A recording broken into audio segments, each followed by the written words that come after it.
దేవుని పరిశుద్ధ నామానికి స్తుతి కలుగును గాక. కూడి వచ్చిన మీకందరికీ యేసుక్రీస్తు నామమున వందనాలు శుభములు తెలియజేస్తున్నాను. మనము పరిశుద్ధ గ్రంథములో నుండి వాక్యం ధ్యానిద్దాం. నేను చెప్పాలనుకుంటున్న ముఖ్యమైన విషయం, మనం చదువుతున్న బైబిల్ను బిఎస్ఐ బైబిల్ పరిశుద్ధ గ్రంథం అంటారు. అయితే అందులో 7 గ్రంథాల గురించి రాయబడి ఉన్నది. ఎన్ని అంటే 7 గ్రంథాలను గురించి రాయబడి ఉన్నది.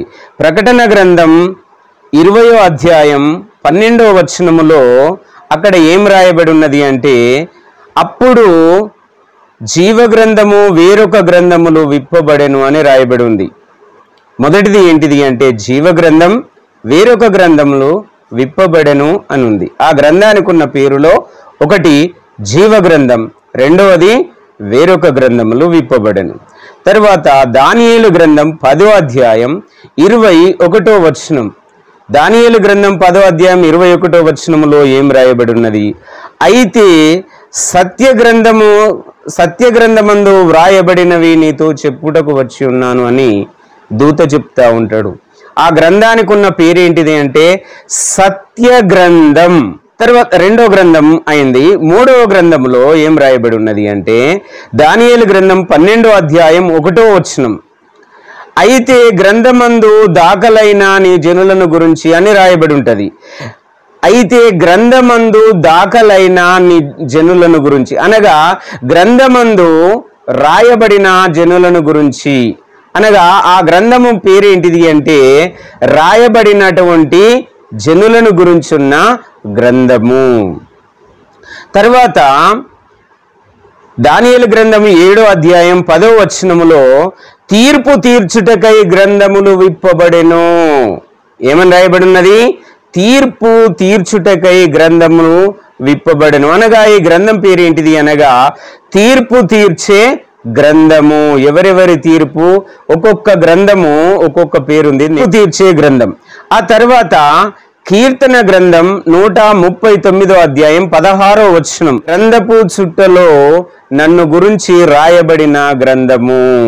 అక్కడ ఉన్న గ్రంథం పేరు ఏంటిదంటే గ్రంథము చుట్టలో నన్ను గూర్చి రాయబడిన, నిన్ను గూర్చి రాయబడిన, ఒక్కొక్కరిని గురించిన రాయబడిన గ్రంథము అని దానికి పేరు.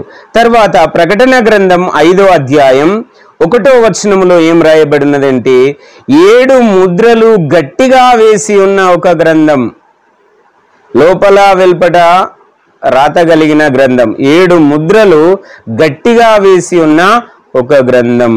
తర్వాత హెబ్రీయులకు రాసిన పత్రిక 10వ అధ్యాయం 7వ వచనం. గ్రంథపు చుట్టలో నన్ను గురించి వ్రాయబడినది అని రాయబడినది.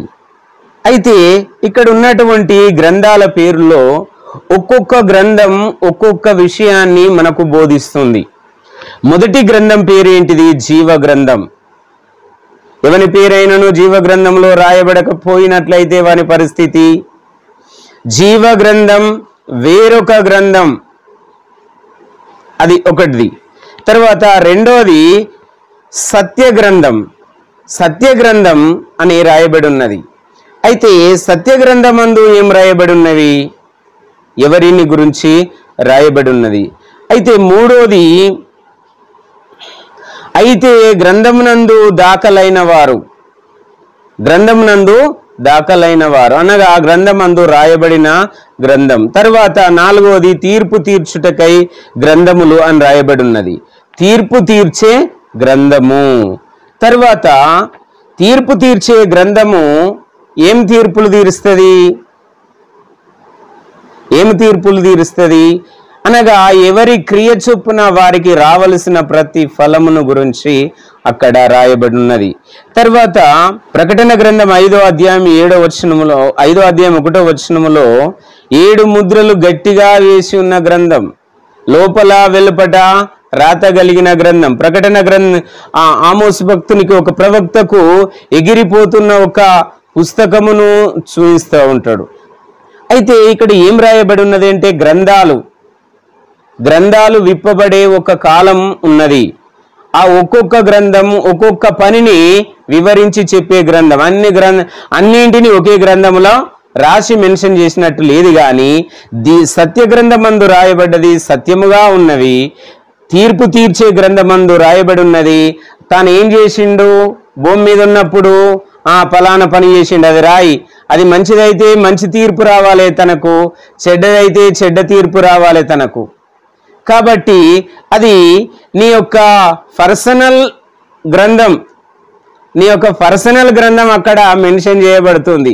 పర్సనల్ గ్రంథం అని నేనెందుకు అంటున్నాను అంటే, వారి వారి క్రియలను ఆ గ్రంథమందు రాయబడతాయి. ఎందుకు అంటే జీతం రావాలి. ఎందుకు అంటే జీతం రావాలి. తర్వాత ఏమని రాయబడి ఉందంటే, నీ గ్రంథములో లిఖితములాయను. ఏది? 139వ కీర్తన 16వ వచనం. నా దినములన్నింటిలో ఒక్కటైనను కాకముందే అవి నీ గ్రంథములో లిఖితములాయను. ఇదేం గ్రంథం? ఈ గ్రంథం దేన్ని చూపిస్తున్నది? ఈ గ్రంథం యొక్క వివరణ ఏమిటి అనగా, నీవు భూమి మీదికి రావడానికి ముందు, నువ్వు వచ్చినాక ఒక్క రోజు కాకముందే నీవు భూమి మీదికి వెళ్ళాలి. ఏం చేయాలి, ఎప్పుడు శ్రమ పడాలి, ఎప్పుడు సుఖపడాలి, ఎప్పుడు కష్టపడాలి, ఏందనేటి అన్నీ కూడా అక్కడ గ్రంథమందు రాయబడి ఉన్నది. 139వ కీర్తన 16వ వచనం. నా దినములన్నింటిలో ఒక్కటైనను కాకముందే అవి నీ గ్రంథములో లిఖితములాయను. రాయబడిన గ్రంథం. తర్వాత ఏం గ్రంథం? 7 ముద్రల గ్రంథం. అది చాలా వివరణ కలిగినటువంటి గ్రంథం. తర్వాత ఏం గ్రంథం ఉన్నది? తర్వాత లాస్ట్గా హెబ్రీలకు రాసిన పత్రిక 10వ అధ్యాయం 7వ వచనం. గ్రంథపు చుట్టలు నన్ను గూర్చి రాయబడిన ప్రకారముగా.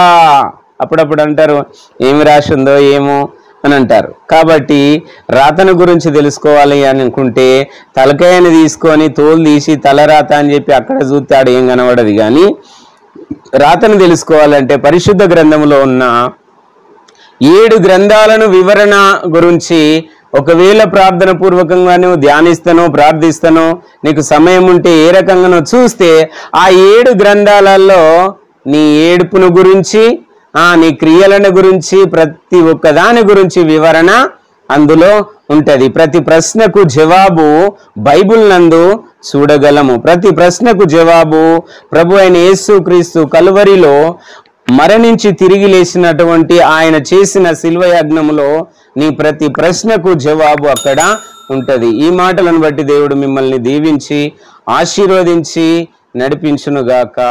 ఆమేన్, ఆమేన్.